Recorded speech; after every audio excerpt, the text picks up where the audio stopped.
بھیڑیا واحد ایسا جانور ہے کہ جو اپنی آزادی پر کبھی بھی سودے بازی نہیں کرتا اور کبھی کسی کا غلام نہیں بنتا، بلکہ جس دن پکڑا جاتا ہے اس دن سے کھانا پینا چھوڑ دیتا ہے۔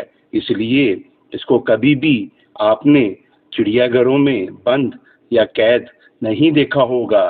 آج ہم بھیڑیے کی ایک ایسی خصوصیت کے بارے میں بات کریں گے جو اس کو نہ صرف تمام جانوروں بلکہ انسانوں سے بھی منفرد بناتی ہے، اور اس میں عاجزی، انکساری اور اپنی نسل کی بقا کا عظیم سبق پوشیدہ ہے۔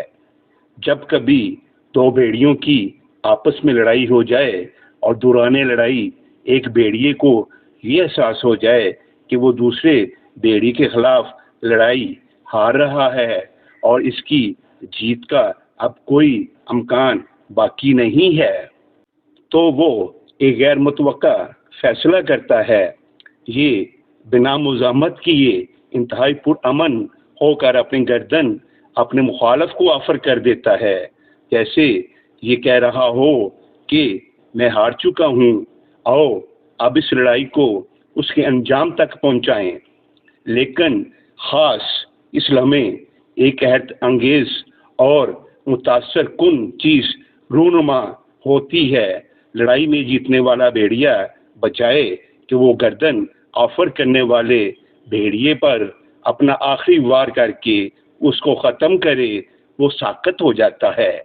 ایک پوشیدہ قوت اس کو ایسا کرنے سے روک لیتی ہے، ایک خاموش مورسی قانون جو بھیڑیے کی جین یعنی ڈی این اے میں موجود ہوتا ہے، سرگوشی کرتا ہے کہ جانداروں کی بقا زیادہ اہم ہے بجائے کہ اپنے ساتھی کو مار کر راستے سے ہٹا کر سکون حاصل کیا جائے۔ واہ، یہ کتنا زبردست قدرتی نظام ہے۔ سرنڈر کرنے میں کوئی بزدلی نہیں ہوتی، بلکہ یہ ایک پرفیکٹ توازن ہوتا ہے۔ وہاں کوئی شکست خوردہ اور کوئی فاتحہ نہیں ہوتا۔ دونوں بھیڑیے ایک دوسرے سے الگ ہو کر اپنے اپنے راستوں پر چلے جاتے ہیں اور زندگی کا یہ سرکل چلتا رہتا ہے۔ یہ ہے عاجزی اور انکساری۔ دوستو، کاش ہم بھی یہ سبق بھیڑیوں سے سیکھ کر ایک پرامن اور پیار بھرے معاشرے میں زندگی بسر کریں، لیکن ہمیں کیا ضرورت ہے کہ جانوروں سے سیکھیں؟ ہم تو اشرف المخلوقات ہیں، ہے نا؟ افسوس کی بات۔ اسی کے ساتھ آپ سے اجازت چاہتا ہوں۔ اپنا خیال رکھیے گا اور اس ناچیز کو دعاؤں میں یاد رکھیے گا۔ اللہ نگہبان۔